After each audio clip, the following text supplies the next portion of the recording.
Bonsoir, c'est toujours un réel plaisir de vous retrouver pour Niwo de soir sur Niwo d'Info 1. Le décryptage du jour sera consacré au Sénégal. Après plusieurs reports et des jours de tension, l'opposant Ousmane Sonko, qui n'était pas présent à l'audience ce jeudi 30 mars pour son procès pour diffamation devant un tribunal de Dakar, a été condamné à 2 mois de prison avec sursis. Quelles répercussions peut avoir cette sentence sur la vie politique de l'opposant sénégalais? On en parle avec notre invité, l'éditorialiste Mamadou Diouf. Bonjour. Bonjour Charlotte. Comment allez-vous? Très bien. Merci d'avoir accepté notre invitation. 2 mois de prison avec sursis pour diffamation à la suite d'une plainte déposée par le ministre du Tourisme sénégalais, Mame Mbaye Niang, pour Ousmane Sonko. Ce n'est que le début du commencement. Quelle analyse faites-vous de ces sentences? En fait, pendant longtemps, on s'est posé la question, est-ce qu'on aura un procès à caractère juridique seulement ou bien est-ce que la politique sera dans le procès? Pour moi, le verdict est là. Bon, le droit a été dit, mais le droit a été dit de façon politique. Le droit a été dit parce que je l'avais dit sur ce plateau, j'avais pas été très convaincu par les arguments de M. Sonko ni par les arguments de ses avocats. Je doutais qu'ils avaient quelque chose de très fort, ce qui veut dire que du point de vue diffamation, si on s'en tient à la lettre à ce que M. Sonko a dit, il y a effectivement problème. Mais de la même manière, avec tout ce qu'on a créé comme tension par rapport à ce procès, ils auraient pu aller jusqu'au bout en le condamnant parce qu'un des enjeux du procès, c'était plutôt l'éligibilité ou pas de Sonko après la condamnation. Tout ce qu'on a vu faire, les manifestations et tout, c'était ça en fait l'enjeu. Ce n'était pas le procès lui-même en tant que tel. Bon, quand on voit le verdict, c'est comme si on a coupé la poire en deux. On a condamné pour montrer que le droit a fait son travail, mais on a pris la peine de ne pas condamner au point qu'il devienne inéligible, ce qui veut dire qu'on a tenu compte de tous les éléments et de façon générale, plein de personnes ont apprécié cette façon de finir, on l'espère, avec ce dossier, puisque les gens peuvent faire appel et puis le dossier ne va pas se finir tout de suite.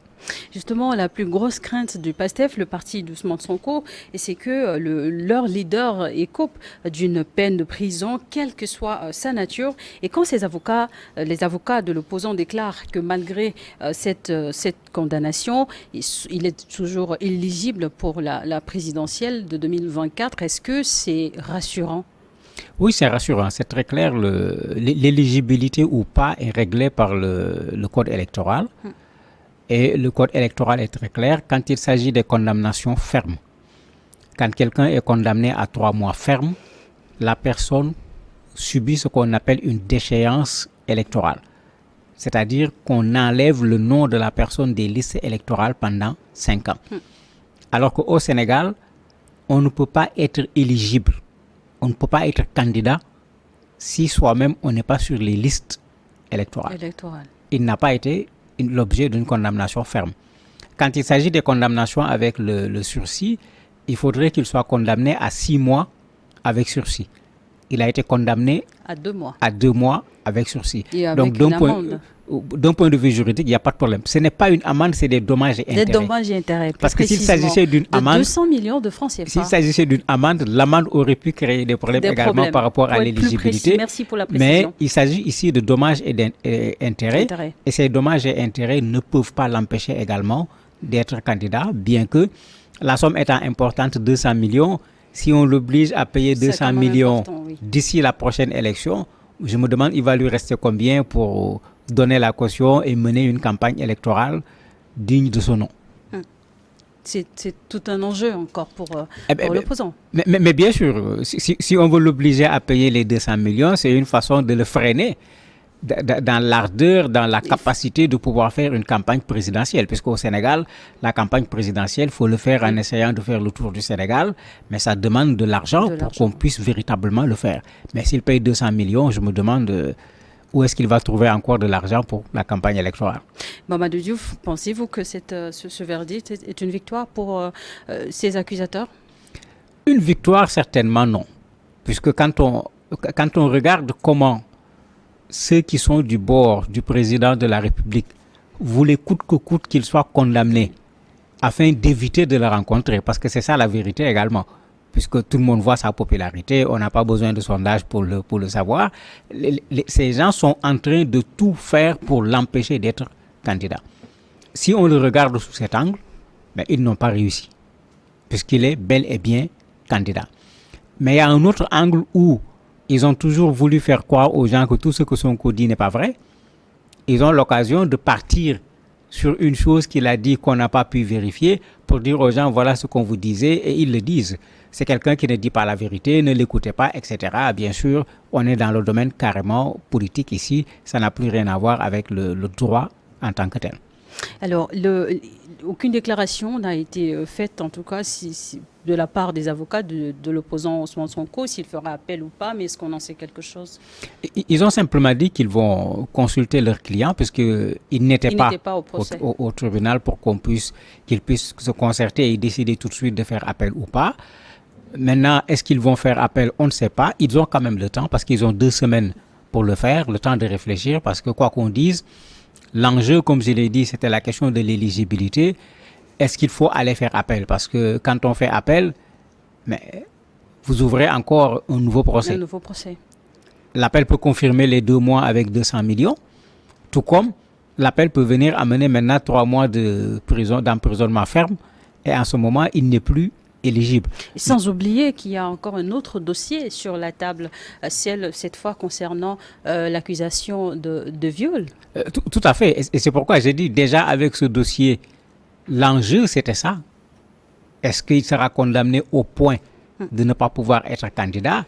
Si avec ce dossier, il a été condamné et il a la possibilité d'être candidat, est-ce que les avocats vont prendre le risque de revenir sur ce procès, ou si un autre juge venait et décidait que la sentence n'était pas suffisamment lourde par rapport à la faute, mais ils peuvent se retrouver dans une situation qui ne sera pas préférable à la situation présente.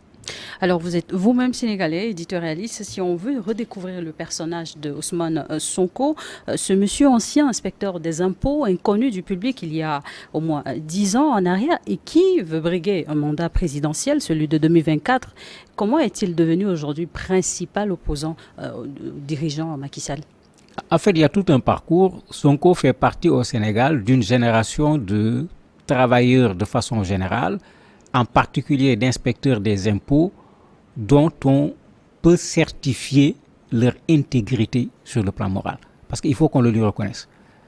Certainement, si le Sénégal avait des dossiers contre lui pendant qu'il était inspecteur des impôts, on aurait sorti ces dossiers de corruption. Mais c'est pourquoi j'ai dit qu'il fait partie d'une génération. Il n'est pas seul. C'est toute une génération de jeunes. On le voit également au niveau des magistrats, etc. Il y a une nouvelle génération de gens qui viennent, qui s'assument dans les fonctions qu'on leur a confiées. En voulant le faire, ils ont souvent eu maille à partir avec l'ancienne génération ou bien avec le pouvoir. Ça a été le cas avec Sonko pendant qu'il était au niveau des impôts. Il a créé le premier syndicat des impôts qu'il a dirigé. Il a eu beaucoup de problèmes avec l'État du Sénégal. Il a fini même par être radié de la fonction publique. Après, voilà, il y avait cette affaire en 2016 où il a accusé l'État sénégalais de fraude fiscale et de détournement de fonds publics, alors qu'il était inspecteur des impôts. Oui, mais il a été radié à cause de ça. Mais il a joué le rôle de ce qu'on appelle... C'est peut-être en ce moment-là qu'on avait commencé à le découvrir. Non, dès le syndicat. Dès le syndicat, il y avait déjà, parce que le syndicat s'adresse à l'État, dès le syndicat, il y avait déjà des problèmes par rapport à l'État du Sénégal. Maintenant, quand il s'est transformé en lanceur d'alerte, avec ce qu'il a dit, bien sûr, l'État s'est mis à faire attention à ce monsieur, parce que au Sénégal, quand on dit qu'il y a un scandale, les gens réclament la vérité. Ça mettait l'État très mal à l'aise. L'État a considéré que non, il ne pouvait pas le faire en tant qu'inspecteur des impôts. Il a été radié. Et quand il a été radié, les Sénégalais ont dit, mais on ne va pas nous priver de quelqu'un qui nous dit la vérité. De façon spontanée, les gens ont cotisé pour mettre de l'argent à sa disposition. C'était la première chose pour qu'il puisse vivre. Il avait été radié par décret présidentiel pour manquement au devoir de réserve. Oui, mais est-ce que c'est un devoir de réserve? Quand c'est l'État qui nous demande à nous autres de payer les impôts, quand l'État fait le contraire, où est la réserve ici? C'est eux qui viennent nous imposer les paiements, non? En tant qu'inspecteur des impôts, mais il faut qu'ils disent à l'État également de faire ce qu'il doit faire. On ne peut pas demander aux simples citoyens de faire une chose et permettre à l'État de faire autre chose. On ne serait plus dans une république dans ces conditions. Ousmane Sonko est également auteur d'un livre qu'il a aussi rendu populaire au Sénégal, l'ouvrage Pétrole et gaz au Sénégal. De quoi est-ce qu'il il parlait dans cet ouvrage? En fait, c'était Sonko dans la même lancée. On l'a radié parce qu'il a dit un certain nombre de choses. Ici, il y a le pétrole qu'on a découvert, il y a le gaz qu'on a découvert au Sénégal. On a signé des accords pour l'exploitation du pétrole et du gaz. Ça a fait scandale. Et il se trouve que dans le scandale, il y a le petit frère du président de la République. Mais ça fait du bruit au Sénégal. On a vendu à temps, on n'a pas vendu à temps. Personne ne savait précisément de quoi il s'agit. Il a publié un ouvrage sur cette affaire-là. Il y avait du tout, hein. Il y a Franck Timis dedans, il y a Petrotim, c'est vraiment plein de choses. Il a publié un ouvrage pour montrer qu'attendez, on n'a même pas encore commencé à exploiter le pétrole au Sénégal et les magouilles ont déjà commencé. Et bien sûr, ça a intéressé tout le monde. Les gens sont allés le voir. On a voulu l'entendre au niveau des médias. Il y a eu des conférences de presse, etc. Mais ce n'est pas le seul ouvrage qu'il a publié. Ça, il a publié en 2017. En 2018, il a publié un ouvrage qu'il appelle Solution au pluriel, pour un Sénégal nouveau. Oui, pour quelqu'un qui, justement... pour dire, voilà ce que je veux faire pour le Sénégal. J'ai des solutions par rapport aux problèmes. Voilà ce que je propose comme solution sur le plan agricole, sur tel et tel autre plan. Les gens avaient également apprécié parce que ça permettait de savoir clairement ce monsieur, il veut nous amener où. Parce qu'il ne s'agit pas de dire aux gens, montez dans la voiture, je vous amène. Il faudrait bien qu'on sache où on nous amène. Et ça également, ça a été quelque chose d'important chez lui puisque ça a haussé à l'époque le débat politique sénégalais où parfois on se contentait plutôt d'attaquer les personnes au lieu d'aller vers ce qu'on appelle un vrai débat politique, c'est-à-dire critiquer ce que le pouvoir fait, critiquer également une proposition qui vient d'un autre candidat de l'opposition et montrer sa proposition par rapport aux autres propositions et démontrer la pertinence de la proposition. Il a publié un autre ouvrage également en 2022 qui concerne cette fois plutôt ce qu'on appelle les territoires de développement où c'est toujours l'homme politique qui montre ce qu'il veut faire par rapport au Sénégal. Ça fait qu'effectivement, d'un point de vue, j'allais dire, stature intellectuelle pour un candidat, pour un prétendant au fauteuil présidentiel, sur ce plan-là, on ne peut absolument rien lui reprocher. À 48 ans, il est aussi très écouté par la jeunesse sénégalaise. Oui, ça se comprend. Sonko s'est très tôt présenté comme quelqu'un qui est anti-système. Dans ses propos, avant cette vague que l'on voit aujourd'hui où les gens s'en prennent à la France, il le faisait déjà. Ce qui fait que quand la vague anti-France est arrivée, lui, il était déjà dans cette dynamique. Mais toute la vague anti-France à l'intérieur du Sénégal, comme à l'extérieur du Sénégal, il en bénéficie aujourd'hui parce que même d'autres qui ne sont pas des Sénégalais, à cause de son discours où il parle de patriotisme, c'est le nom de ça fait partie du nom de leur parti, il parle de souveraineté, il parle d'indépendance politique, économique par rapport à la France, mais les jeunes aujourd'hui, c'est cela leur discours. Ils ont considéré que mais voilà celui qui porte leur aspiration et vous avez effectivement un très grand nombre parmi les jeunes Sénégalais qui ne jurent que par Sonko. La corruption en Afrique, c'est une thématique que condamne très souvent Ousmane Sonko. Quelle solution pour ce fléau qui gangrène la société africaine? Il sait bien de quoi il parle en tant qu'inspecteur des impôts. Parce que tout le monde sait ce qui se passe souvent quand il faut payer les impôts. Il y a plein de corruption. Quand on préfère passer à côté, ne pas donner le bon chiffre, ne pas payer ne pas donner l'assiette véritable pour qu'on prenne le pourcentage qu'il faut, il savait très bien de quoi il parle. En plus, c'est quelqu'un qui était dans le système de l'administration, qui connaissait un certain nombre de choses et qui a dénoncé bien des choses. D'ailleurs, son procès, c'était ça. C'est dénoncer une corruption concernant un projet qui s'appelait PRODAC, qui était un projet de 29 milliards où il considère que l'argent a été détourné. Malheureusement, le procès a dit que ce qu'il a dit par rapport au texte auquel il fait référence, ce texte n'existe pas, mais le procès ne nous a pas encore dit s'il y a détournement ou pas. Et pour moi, en tant que Sénégalais, le plus fondamental, ce n'est pas la diffamation, c'est il y a eu ou pas détournement, puisque un ouvrage a été publié sur ça, qui s'appelle PRODAC, le festin de 36 milliards. Mais ce rapport n'avait pas encore été rendu officiel. Mais tout le monde sait que dans nos pays, on n'attend pas que les rapports deviennent officiels pour en parler. D'autres journalistes l'ont fait avant lui au Sénégal. C'était le cas avec Karim Wade et l'OCI. C'était le cas avec plusieurs personnes qu'on peut citer. Mais on n'avait pas abouti à un procès comme on le voit aujourd'hui. Et comme je dis, le procès n'est pas... C'est des choses où quand on rend la chose judiciaire, pour moi, ça ne règle pas le problème. Il faut au contraire demander maintenant à l'inspection générale d'État de venir faire ce travail, de publier un rapport. C'est en ce moment qu'on saura véritablement si Sonko avait raison ou pas. Parce qu'aujourd'hui, on ne sait pas par rapport au détournement si Sonko avait raison ou pas. C'est ça le problème. Reste posée. Ouais, mais il faut qu'on élucide les Sénégalais sur ce plan-là. Qu'on ne se contente pas de dire non, il a cité un rapport qui n'existait pas. Non. Par le rapport, il a voulu soulever un problème. Ce n'est pas le rapport qui est important, c'est le problème qu'il soulève. Mais sur ce problème, les Sénégalais n'ont pas encore été édifiés.